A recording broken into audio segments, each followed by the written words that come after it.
മിന്നൽ തീരുവയിൽ തട്ടി നാമക്കൽ മുട്ടകൾ. മുട്ടയ്ക്ക് ട്രംപിന്റെ 8ന്റെ പണി. മുട്ടക്കൂടോത്രം എന്നൊക്കെ കേട്ടിട്ടുണ്ട്.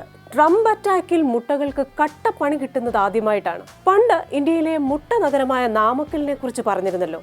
യൂറോപ്പിൽ പക്ഷിപ്പനി പടർന്നു പിടിച്ചപ്പോൾ അമേരിക്കക്കാർക്ക് വറുത്തും പൊരിച്ചും ചിക്കിയും ബുൾസൈ ഉണ്ടാക്കിയും ഒക്കെ തട്ടാൻ ഈ പാവം നാമക്കൽ മുട്ടകളെ ഉണ്ടായിരുന്നുള്ളൂ.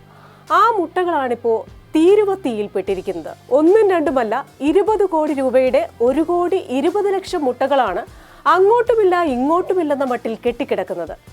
കൊണ്ടു നടന്നതും നീയേ ചാപ്പ, കൊണ്ടുപോയി കൊല്ലിച്ചതും നീയേ ചാപ്പ എന്ന് പറഞ്ഞതുപോലെ വാ തുറന്നാൽ ഇന്ത്യ മൈ ഫ്രണ്ട് എന്ന് പറഞ്ഞ ട്രംപ് ഇപ്പോൾ എന്തിന്ത്യ ഏതിന്ത്യ എന്ന സ്റ്റൈൽ മാറ്റിയപ്പോൾ മുട്ടയ്ക്കും ഗതി കിട്ടാതായി.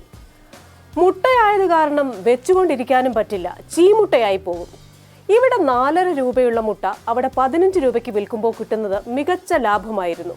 നാമക്കല്ലിൽ പ്രതിദിനം 7 കോടി മുട്ടകളാണ് ഉൽപ്പാദിപ്പിക്കുന്നത്. അതിൽ 80 ലക്ഷം മുട്ട എല്ലാ ദിവസവും ഗൾഫ് രാജ്യങ്ങളിലേക്ക് കയറ്റുമതി ചെയ്യുന്നു. അവിടെ കിട്ടുന്നതിലും ലാഭം ഡോളേഴ്സിൽ കിട്ടുമെന്നുറപ്പായതോടെ ഗൾഫിലേക്ക് പോലും അയക്കാതെ റിസർവ് ചെയ്തു വെച്ച മുട്ടക്കുട്ടന്മാരാണ് ഇപ്പോൾ അവിടെയുമില്ല ഇവിടെയുമില്ലെന്ന സ്ഥിതിയിലായത്. നാമക്കല്ലിൽ നിന്ന് ജൂൺ ആദ്യവാരം US-ലേക്ക് കയറ്റിവിട്ടത് 1.2 കോടി മുട്ടകളാണ്. ഇത് റെക്കോർഡാണ്. എന്നാൽ ഈ മാസം മുട്ടകൾ കയറ്റി അയക്കാനാകാതെ വന്നത് കർഷകർക്ക് വലിയ തിരിച്ചടിയായിരിക്കുകയാണ്. 20 കോടി രൂപയുടെ മുട്ടയാണ് കെട്ടിക്കിടക്കുന്നത്. 25% താരിഫ് വന്നതോടെ ഇന്ത്യൻ മുട്ടകൾക്ക് നല്ല വില കൊടുക്കേണ്ടി വരുമെന്ന് കണ്ടപ്പോൾ അമേരിക്കക്കാർ നോ ഇന്ത്യൻ മുട്ട എന്നായി. പിന്നെ എന്ത് ചെയ്യും? പിടിച്ചു കെട്ടി വിൽപ്പന നടത്താനൊന്നും പറ്റില്ലല്ലോ. എങ്ങനെയെങ്കിലും കിട്ടുന്ന കാശിന് പ്രാദേശിക വിപണിയിൽ തന്നെ വിറ്റഴിക്കാനാണ് ഇപ്പോൾ മുട്ട കർഷകരുടെ തീരുമാനം. ഒന്ന് ചീഞ്ഞ് മറ്റൊന്നിന് വളമാകുമെന്ന് പറയും പോലെ കേരളത്തിൽ ഉൾപ്പെടെ മുട്ടവില വരും ദിവസങ്ങളിൽ കുറയുമെന്നാണ് വിവരം. ഇനിയപ്പോൾ നമുക്ക് ഹാപ്പി ബുൾസൈ ഡേയ്സ് ഒക്കെ ആകാം. എന്നാലും പാവം കർഷകരോ? കാര്യങ്ങൾക്കൊരു തീരുമാനമായില്ലെങ്കിൽ താരിഫിൽ മുട്ട മാത്രമല്ല മറ്റു പല മേഖലകളും തകർന്ന് തരിപ്പണമാകുമെന്നാണ് വിലയിരുത്തൽ. അങ്ങനെ വരാതിരിക്കട്ടെ.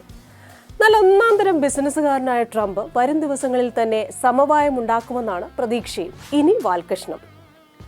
സായിപ്പിനെ കാണുമ്പോൾ കവാത്ത് മറക്കുക എന്നൊരു പ്രയോഗമുണ്ടല്ലോ. അമേരിക്കൻ ഡോളേഴ്സ് കണ്ടപ്പോൾ ഗൾഫിലേക്കുള്ള മുട്ടകൾ കൂടി അമേരിക്കക്കാർ കഴിക്കട്ടെ എന്ന തീരുമാനത്തിൽ കുടുങ്ങിയിരിക്കുകയാണ് കർഷകർ.